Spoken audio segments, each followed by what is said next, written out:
अस्सलाम वालेकुम दोस्तों, मेरा नाम है लियो वर्षा, हमेशा की तरह मौजूद है। तो आप देख रहे हैं जिस वक्त क्रिकेट लवर अली शो को कैसे देखना है दोस्तों। आप लोगों से बात करने जा रहे हैं जी, बात करेंगे आज आपके साथ टॉप क्रिकेट न्यूज का सेगमेंट है, आपको शेयर करेंगे। नंबर 1 पे आपको से बात करने जा रहे हैं, जो हमारे पास अपडेट आ रही है वो आ रही है शाहीन को लेकर। तो शाहीन को फाइनली जो ड्रॉप करने का फैसला किया जा रहा है, क्या कहानी है वो आपको बताएंगे। इरफान पठान को आईपीएल से कर दिया है आउट। बड़ा करते रहते हैं भाई, संडे कैसा रहा, संडे कैसा रहा, अब आईपीएल उनका कैसा रहा, इस पर बात करेंगे जी कि पाकिस्तान का एक टूर जो है कंफर्म हो गया है बांग्लादेश का। वो क्या स्टोरी है वो आपको बताएंगे। शकीबुल हसन अनहैप्पी हैं जी बांग्लादेश क्रिकेट बोर्ड से, क्यों अनहैप्पी है इस पर बात करेंगे। और पीसीबी के जो सीईओ हैं वो आए हैं और वो नाखुश हैं।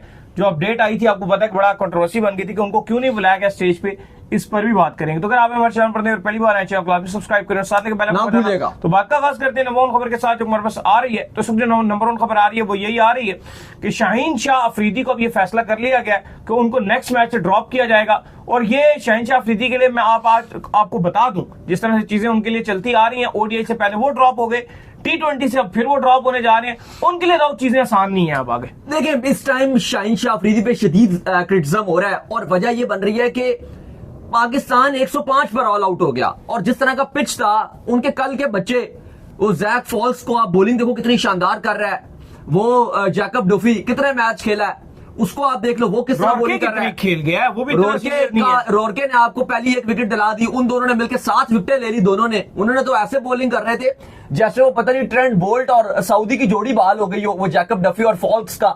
वो तो ऐसे लग रहा था कि वो बोल्ट और वो आ गए हैं दोनों, टिम सऊदी दोबारा से जवान होकर आ गए हैं यार। मतलब आप ये देखो कि चलो ठीक है, अगर उन्होंने बॉलिंग की तो फिर हमारे बॉलर्स भी उस तरह से बॉलिंग करें ना। लेकिन शाहीन शाह अफरीदी अब लगातार मायूस पे मायूस किए जा रहे हैं और फैसला किया जा रहा है कि 5वें T20 में उनको आराम करवाया जाएगा और फिर आगे ओडीआई सीरीज में तो वो है नहीं, और अब आगे आपकी सीरीज जो है वो बांग्लादेश के साथ है। उससे पहले आपने आईपीएल खेलना है, तो सॉरी पीएसएल खेलना है आपने। तो अब ये देखना है कि आप शाहीन की फॉर्म कितनी है, क्योंकि अब जो शाहीन की जिस तरह से वो आगे जा रहे हैं, अब आपको उनकी भी रिप्लेसमेंट तैयार करनी पड़ेगी। और उम्मीद करते हैं कि ये जो हमारा पीएसएल खेला जाएगा इस बार, हमें अच्छे और टैलेंटेड बॉलर्स मिले, क्योंकि पिछले 1-2 साल से बॉलर भी नहीं मिल पा रहे। ये भी मानने वाली बात है कि इन्होंने किसी यंगस्टर्स को आने भी नहीं दिया।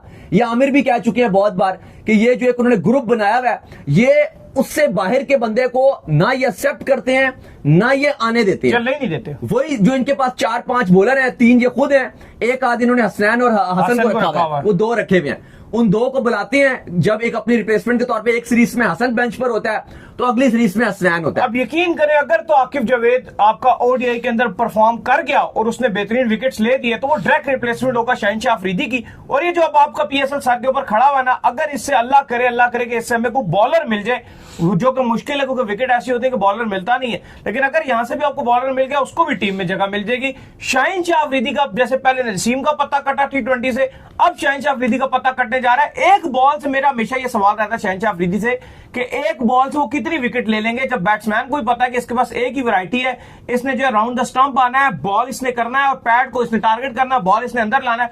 आपने देखा शाहीन को भी बॉल बाहर निकाले, वो भी 1-2 ओवर तक, ये भी बोले बस उसके बाद ये बॉल अगर आप एंड में करो तो अच्छी खासी लिथल बॉलिंग हो जाएगी, लेकिन एंड में होती नहीं होती। एंड में नहीं होती। वावरियाज जैसा करे ना, रिवर्स स्विंग वावरियाज की तरह करे ना, वो करे ना, डेथ ओवर पे वो बॉलिंग करते थे, ऑफ स्टंप पे बॉलिंग डालते थे वो, कि बल्ला ही नहीं आता था। लेकिन बात ये कि इनके सिर्फ 2 ही ओवर होते थे, लेकिन अब मसला ये आ रहा है कि वो 2 ओवर भी अच्छे नहीं हो रहे। देखो, हम मानते हैं कि आजकल की जो पिचेस है वो बहुत बैटिंग फ्रेंडली बनती है, अभी आईपीएल के मैचेस चल रहे हैं, लेकिन आप देखो कि बॉलर्स भी थोड़ी कुछ मजामत तो करें। न्यूजीलैंड में कौन सी आज न्यूजीलैंड में बैटिंग फ्रेंडली विकेट थी उसके अंदर। मैं वैसे आईपीएल की बात करूं, क्योंकि आज हैदराबाद का मैच चल रहा था, वहां पे जो बैटिंग हुई है 280 बोर्ड पे लगा दिया। आईपीएल के मैच में तो आपको पता है वो तो जरा से भी टर्न नहीं विकेट में होता, विकेट फ्लैट होता है, फुल फ्लैट विकेट है वो। ईशान किशन ने सेंचुरी क्लास ये भाई बात समझ नहीं आती, अगर आईपीएल का विकेट इतना फ्लैट होता है जो कि हमेशा से होता हुआ आ रहा है, आईपीएल को फास्ट बॉलर कैसे मिल जाते हैं? बाद में फास्ट बॉलर आईपीएल से निकालते हैं, परफॉर्म दुनिया भर में करते हैं। सारे उनके आशीष राणा को देख लो आप, वो सिंह साहब को देख लो, सारे रनीफ पे नहीं है। अभी आप देखो, जो पहला मैच था वो बहुत हाई स्कोरिंग मैच नजर आ रहा था, लेकिन वही दूसरा मैच जब उनका मुंबई इंडियंस और सीएसके का खेला जा रहा था तो वहां पे विकेट बहुत डिफरेंट नजर आ रहा था। और आईपीएल क्योंकि 2 महीने का होता है, तो ऐसा नहीं कि सारे मैचों में इस तरह की कंडीशन मिल जाए। अब हमारा क्या इशू आ जाता है कि हम पीएसएल में सब में फ्लैट विकेट्स दे देते हैं। नहीं, उनका एक और मसला भी है ना दाऊद, वो इतना आईपीएल से नहीं बॉलर को पिक करते जितना वो अपने 4 डे क्रिकेट से बॉलर को लेकर, बॉलर उनके वहां से भी आते हैं, वहां से डोमेस्टिक से बॉलर। लेकिन मेन हाइप तो जो भी आपको कि वो हाईलाइट तो आईपीएल में होता है। लेकिन अब आप ये बताओ ना कि आपके जो बॉलर्स हैं ज्यादातर, ये तो 4 डे क्रिकेट खेल ही नहीं रहे होते। आपके बॉलर्स का जो फिटनेस है वो 4 ओवर इतने मुश्किल से डालता है। शाहीन को आप छोड़े भी, बाकियों की भी बात करो, सबकी बात करो, अगर आप सारे के सारे, अब आकिब जावेद क्या कहते हैं हारिस रऊफ के वाले से, भाई कि मैंने तो इसको 4 ओवर के हिसाब से तैयार किया। आपके सारे बॉलर्स जो है वो 4 ओवर के हिसाब से खेल रहे होते हैं और यही चीज हमें इंपैक्ट कर रही है और इसकी सबसे बड़ा नुकसान ये है। चलो T20 में तो फिर आप शायद आगे जाके कुछ कारी करा लोगे, सबसे बड़ा मसला आपकी ओडीआई की फॉर्म का है। आप ओडीआई में चैंपियंस ट्रॉफी में आप एक मैच नहीं जीते और आपकी बॉलिंग बहुत खराब रही थी। अगर आप बॉलिंग उठाओ, आप इंडिया के अगेंस्ट भी आपकी बॉलिंग फ्लॉप थी। दुबई में जहां पे टीमें 250 बना के फंसा रही थी इंडिया को, देख ले, इवन बांग्लादेश ने इंडिया के साथ बड़ा क्लोज लेके गया, ऑस्ट्रेलिया ने फाइट किया इंडिया के अगेंस्ट, आपने नहीं किया। न्यूजीलैंड के साथ आप कुछ नहीं कर सके। सोच भी तो बड़ी विलक्षण होती है कि जहां पर स्पिनर को सपोर्ट नहीं, वहां 3 स्पिनर, 2 स्पिनर जो है प्रॉपर आके बॉलिंग कर रहे हैं। भी सुफियान मुकीम बैठा हुआ है और जहां स्पिनर को सपोर्ट है, सारा कुछ है, वहां कहते हैं हम पेसर से सरप्राइज कर देंगे। तो मतलब इनकी थिंकिंग भी बड़ी मसले वाली है। खैर, इसके बाद जो अपडेट आ रही है वो आ रही है इरफान पठान को लेकर। तो इरफान पठान को जो है वो आईपीएल से बाहर कर दिया गया। इंडिया का अपना ब्रांड और इरफान पठान जो जाने माने कमेंट्री पैनल में मौजूद रहते हैं। रीजन ये बताइए कि ये खिलाड़ियों पर बड़ी एक्स्ट्रा तनकीद कर रहे हैं भाई। देखिए, इरफान पठान को आईपीएल से हटा दिया गया कमेंट्री पैनल से और ये बड़ी हैरानकुन बात थी और वजह ये बताई गई है कि उन्होंने बॉर्डर गावस्कर ट्रॉफी में विराट कोहली पर बहुत एक्स्ट्रा तनकीद की थी। फिर कहा गया कि हार्दिक पांड्या के ऊपर वो एक्स्ट्रा पर्सनल निकाल रहे थे और उनकी कंप्लेन भी की गई कुछ क्रिकेटर्स की तरफ से। इन दोनों के अलावा भी कुछ क्रिकेटर्स ने कंप्लेन किया कि ये हमारे साथ जो पर्सनल रंजिश निकालते हैं। उनको फिलहाल हटा तो दिया और कुछ सोर्स ये भी बता रहे हैं कि क्योंकि अब जो आपको पता है कि मुंबई इंडियंस की जो ऑनरशिप है वो अंबानी के पास है और हार्दिक पांड्या मुंबई इंडियंस के कैप्टन है और जियो इस टाइम हॉटस्टार को भी टेक ओवर कर चुका है। दोनों मिलकर कंबाइनली दिखा रहे हैं। जियो जो हॉटस्टार है उनका वो बन गया, कंबाइन हो गया। तो अब ये भी कहा जा रहा है कि चूंकि उनकी भी बहुत ज्यादा इस पर इन्वॉल्वमेंट है तो शायद उन्होंने भी कहा है जी कि इरफान पठान को हटाया जाए। लेकिन वैसे तो इरफान पठान पाकिस्तानियों के साथ उनकी लड़ाई चलती रहती है, पाकिस्तानी फैंस के साथ कि पड़ोसियों संडे कैसे रहा। फिर पाकिस्तान अगर संडे में मैच जीता तो पाकिस्तानी इरफान पठान को ट्रोल करने पहुंच जाते हैं। लेकिन हमने देखा है कि इसमें इस मामले में काफी सारे पाकिस्तानी और इंडियन फैंस भी उनको सपोर्ट कर रहे हैं कि ये उनके साथ बीसीसीआई ने या जिसने भी आईपीएल की मैनेजमेंट है या ब्रॉडकास्टर है या वो जियो वाले अंबानी है या जो भी है जिसने भी उनको ये यार मेरा मानना है कि तनकीद को बर्दाश्त करना चाहिए। जो सच्ची बात है, अगर कोई कमेंटेटर बोल रहा है, कुछ बोल रहा है, जेन्युइनली बोल रहा है। ये पहली बार नहीं हुआ, इससे पहले संजय मंजरेकर के साथ भी ये हुआ था, हर्षा भोगले के साथ भी ये हो चुका है भारत में। तो इस पर पाकिस्तान में भी अगर आप देखें तो थोड़ा बहुत रमीत राजा के साथ भी कुछ चीजें चलना शुरू हो गई थी बाद में। लेकिन ये ऐसे नहीं होनी चाहिए। ठीक है, कंट्रोवर्शियल सीन होता है, थोड़ा बहुत आप क्रिटिसाइज करते हैं, लेकिन आप सारे तो नहीं लोगे ना कि सिर्फ तारीफें करें। कुछ 2-4 तो ऐसे होने चाहिए जो थोड़े से क्रिटिक्स भी हो। आप देखो, बात वही है कि सुनील गावस्कर थे, उन्होंने जो इतनी बड़ी बात की थी, टीवी में बैठ के कमेंट्री कर रहे हैं और वहां पे उन्होंने स्टूपिड कहा था। उस पर इंडिया ने इश्तेहार भी बना दिया एक ऋषभ पंत को लेकर, उनके अगेंस्ट एक्शन नहीं हुआ। लेकिन इरफान पठान की शिकायत लगाई है रोहित शर्मा ने। नहीं, वो ठीक है, शिकायत लगी लेकिन एक्शन कोई नहीं हुआ उनके अगेंस्ट। लेकिन आप ये देखो, क्योंकि वो बड़ा खिलाड़ी था सुनील गावस्कर, एक बड़ा उनका नाम है, लेजेंड है, लेकिन इरफान पठान के ऊपर जो छुरी चल गई। खैर, इसके बाद जो अपडेट आ रही है वो आ रही है पाकिस्तान टूर और बांग्लादेश जो है कंफर्म हो चुका है। बांग्लादेश पाकिस्तान भी आ रही है, पाकिस्तान बांग्लादेश भी जा रही है। जुलाई में जो है पाकिस्तान ने वहां पर जाना है जहां पे पाकिस्तान ने 3 ओडीआईज खेलने हैं, 3 T20s खेलने हैं और एशिया कप की तैयारी करने, क्योंकि अगस्त और सितंबर में आपका एशिया कप है भाई। देखिए, बिल्कुल, जब चैंपियंस ट्रॉफी चल रही थी तो पीसीबी ने सारे मुल्क के जितने चेयरमैन थे सबको इन्वाइट किया हुआ था। इवन आईसीसी के जो हेड थे, जो चीफ एग्जीक्यूटिव थे, वो यहां पर आए हुए थे। इवन वो वर्ल्ड जो चैंपियंस ट्रॉफी का फिनाले था वो देखने के लिए नहीं गए थे, लेकिन सेमीफाइनल जो आपका खेला गया था साउथ अफ्रीका न्यूजीलैंड का, वो देखने के लिए यहां पर आए थे। तो उस टाइम बांग्लादेश के चेयरमैन भी यहां पे मौजूद थे और उनकी और पीसीबी चेयरमैन मोहसिन नकवी की बात हुई थी और उसके बाद ये सीरीज को कहा गया था कि आगे जाके इसको हम हतमी शक्ल देंगे। तो फाइनली बांग्लादेश क्रिकेट बोर्ड और पीसीबी की आप कहने के मशावरत के बाद ये सीरीज फाइनलाइज कर ली गई है, क्योंकि कंसेक्टिव ये 2 सीरीज है। मई में एक सीरीज खेली जानी है जो ठीक पीएसएल के बाद बांग्लादेश टीम ने 3 ओडीआईस और 3 T20s खेलने के लिए पाकिस्तान आना है। फिर मई के बाद जून और जुलाई में अब ये सीरीज रख दी गई है। इसमें भी 3 T20s और 3 ओडीआईस खेले जाने हैं, लेकिन ये सीरीज बांग्लादेश में खेली जाएगी। ढाका इसको होस्ट करेगा, पाकिस्तान टीम यहां से ट्रैवल करेगी और कहा गया है कि जो एशिया कप ठीक आपके स्टेक पे लगा होगा उससे पहले ये पाकिस्तान और बांग्लादेश दोनों टीमों के लिए एक तैयारी का भी मौका होगा। तो पाकिस्तान बांग्लादेश के पास एक बेस्ट अपॉर्चुनिटी है कि एशिया कप से पहले 3 ओडीआईस और 3 T20s खेलेंगे। बाकी जो इसकी तारीखों का ऐलान है वो जल्द बांग्लादेश क्रिकेट बोर्ड पीसीबी को भेज देगा और उसके बाद अप्रूवल के बाद अनाउंस कर दी जाएंगी। बिल्कुल जी। इसके बाद जो अपडेट आ रही है जी वो आ रही है शकीबुल हसन को लेकर। तो शकीबुल हसन जो है बांग्लादेश जो क्रिकेट बोर्ड है उनसे नाखुश है, क्या वजह है जी? देखिए, उनका मानना यह है कि चैंपियंस ट्रॉफी में मुझे ना पिक करना, ये बांग्लादेश क्रिकेट बोर्ड, ठीक है, उनका राइट था कि वो मुझे पिक ना करते। मेरा एक्शन का थोड़ा इशू चल रहा था, लेकिन ऐसा बैटर मुझे पिक कर सकते थे। अगर आपने फिर भी कोई इशू था तो एटलीस्ट आप मुझे बता सकते थे।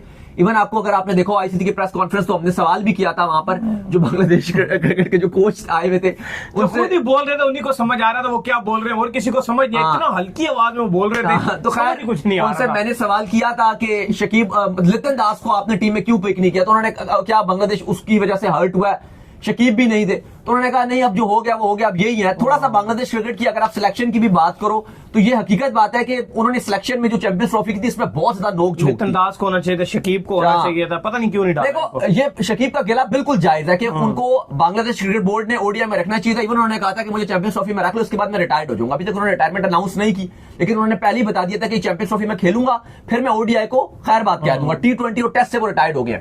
लेकिन शकीब का भी जो एटीट्यूड है ना, अगर आप देखो तो जो यंग आने वाली बांग्लादेश नेशन है उसको इंस्पायर्ड नहीं करे। अभी मैं कल ही देख रहा था, ये अपने सोशल मीडिया में वो बैटिंग को प्रमोट कर रहे होते हैं। करते हैं। आप ये देखो कि इतना इनको खौफ है, क्योंकि इतनी इनको गालियां पड़ती हैं जब ये बैटिंग का इश्तिहार लगाते हैं, तो ये कमेंट्स ऑफ कर देते हैं अपने सोशल मीडिया में। मतलब आप ये सोचो कि एक बंदा एक चीज को प्रमोट कर रहा है और उसको पता है कि मुझे गालियां पड़ रही हैं, उसको पता है कि पड़ेंगे। गलत है यार, इतना मतलब मेरा ये मानना है 20 साल से पैसा कमा रहे हैं, इतना बड़ा पैसा कमाने के बाद भी इस हराम काम को प्रमोट करना बहुत गलत बात। अमेरिका में इस भाई का घर है, दुबई में इस भाई के 2 घर हैं, घर हैं या वो बड़े बड़े फ्लैट्स हैं, वो जो भी है ले लो, लेकिन 2 घर हैं इसके, आप वो कंसिडर करो। 2 प्रॉपर्टीज इसकी, बड़ी प्रॉपर्टीज दुबई में है, एक प्रॉपर्टी से इसकी अमेरिका में। कुछ खबरें ये भी है कि कनाडा में भी इन्होंने एक बड़ी प्रॉपर्टी बाय कर लिया। ये तो खाली वो जो बड़ी प्रॉपर्टीज हैं, बांग्लादेश में इनकी बेहिसाब प्रॉपर्टीज हैं और बहुत कुछ इनके पास है। उस टाइम भी रिटायरमेंट के आसपास है, बाय द वे इन्होंने अपना एक्शन क्लियर कर लिया, लेकिन उसके बिल्कुल रिटायरमेंट के आसपास एक तो नजर भी आ रहा है कि फैंस गुस्सा हो रहे हैं। बैटिंग का मैं जब इश्तिहार लगाता हूं, पूरा बांग्लादेश मुझे गालियां दे रहा है कमेंट्स में, कमेंट्स ऑफ किए, और फिर उसके बाद डेली बेसिस पे जो है वो बैटिंग को प्रमोट कर रहे हैं। तो आई थिंक ये उनको खुद भी सोचना चाहिए। बाकी उनकी बात ठीक है कि उनको एतमाद में नहीं लिया, एक बड़े खिलाड़ी होना चाहिए था, लेकिन मैं ये बात कर रहा हूं कि आप क्या, जो यंगस्टर है बांग्लादेश के, उनके लिए आप क्या रोल मॉडल बन रहे हो, आप क्या उनको दे रहे हो। तो ये शकीब को सोचना चाहिए कि आप उन्होंने क्रिकेट छोड़ने के करीब है, क्या पता छोड़ भी दियो आप, क्योंकि शायद अब उनको सिलेक्ट ना किया जाए तो ऑटोमेटिक वो रिटायर्ड हो जाएंगे, तो फिर वो क्या लेजेसी अपने यंगस्टर्स के लिए छोड़कर जा रहे हैं। बिल्कुल जी। तो इसके बाद जो अपडेट आ रही है वो आ रही है पीसीबी के सीईओ सुमेर को लेकर, जिनके हवाले से बड़ा कंट्रोवर्सी बन गई थी कि जब इंडिया चैंपियन ट्रॉफी जीता था और पाकिस्तान की रिप्रेजेंटेशन करने के लिए वहां पर जो है ये मौजूद थे, लेकिन इनको जो है उस टाइम पर स्टेज पर जो है इन्वाइट नहीं किया गया था। तो इन्होंने इसके ऊपर किसका कसूर ठहराया जी? फिर देखिए काफी उन्होंने गुस्से का इजहार किया। जो सीओओ हैं सुमेर अहमद साहब, उनका मानना यह कि मैं वहां पर मौजूद था, मैं इसलिए स्पेशली गया था कि मुझे स्टेज पर बुलाया जाएगा। पीसीबी चेयरमैन मोहसिन नकवी चूंकि नहीं थे, वो बीमार थे, तो उनकी जगह मैं गया था। लेकिन आईसीसी से जो हमने जवाब मांगा वो भी उन्होंने जिस तरह का जवाब दिया उससे बिल्कुल सुमेर साहब का मानना यह कि बिल्कुल पीसीबी उससे सेटिस्फाइड नहीं है। आईसीसी ने जो जवाब दिया था उन्होंने ये कहा था कि चेयरमैन को हम बुलाते हैं, जो सीओओ हैं उनका ओहदा उस लेवल का नहीं है कि हम उनको बुलाते। अगर चेयरमैन होते तो हमने उनको इनवाइट भी किया हुआ था, वो स्टेज पे भी होते। बाशिंदा खड़ा हुआ था वहां पे। हाँ, तो नहीं, उनका भी एक जय शाह थे और एक बीसीसीआई के सेक्रेटरी भी थे, बल्कि तो थे ना, फिर वो उनकी तो पोस्ट है। हाँ, नहीं होस्ट था ना, ठीक है जो भी है, लेकिन होस्ट था पीसीबी एटलीस्ट, ठीक है। चेयरमैन पीसीबी मोहसिन नकवी नहीं, आधे से ज्यादा तो बंदे वो खड़े होंगे जिनको कोई जानता भी नहीं है। हाँ, न्यूजीलैंड के भी जो खड़े हुए थे डायरेक्टर, उनका भी तो हेड नहीं था न्यूजीलैंड का। तो एटलीस्ट आप एक बंदे, पाकिस्तान क्रिकेट बोर्ड होस्ट है, तो एटलीस्ट आप एक बंदा अगर मौजूद हो तो आप उसको स्टेज पे बुला लेते, कोई बड़ी बात नहीं थी। किसी से आप कोट पहनवा रहे हो, किसी से आप मेडल पहनवा रहे हो, किसी से कुछ कर रहे हो, खैर जो भी है, लेकिन उन्होंने कहा कि आपको पता है कि इसके पीछे कौन है। वो कहती है आईसीसी से हमने मजीद जवाब मांगा है, लेकिन आईसीसी ने इस पर हमें सेटिस्फाई नहीं किया। उनका मानना यह है कि जय शाह इसके पीछे है और जय शाह ने जानबूझ के मुझे स्टेज पर इनवाइट नहीं किया। तो उम्मीद करते हैं आज हमारे शो आपको पसंद आया। वीडियो को लाइक कीजिए, हमारे चैनल को सब्सक्राइब कीजिए, साथ लेके बेल आइकन को बजाइए। एक और काम कर लीजिए, वही कर लीजिए इंस्टाग्राम को, और आप जाइए इनको फॉलो कीजिए। इंस्टाग्राम पे मुझे फॉलो कर लीजिए, वहां पे मैं मौजूद हूं, दाऊद क्रिकेट के नेम से। अगर आपको कोई सवाल हो तो भेजिएगा, उनको भी फॉलो कीजिए। मुझे फॉलो कीजिए, ऑफिशियल के नाम से लिंक डिस्क्रिप्शन में मौजूद है, जाइए फॉलो कीजिए। आप सुनते हैं नेक्स्ट वीडियो, तब तक के लिए ख्याल रखिएगा अपना।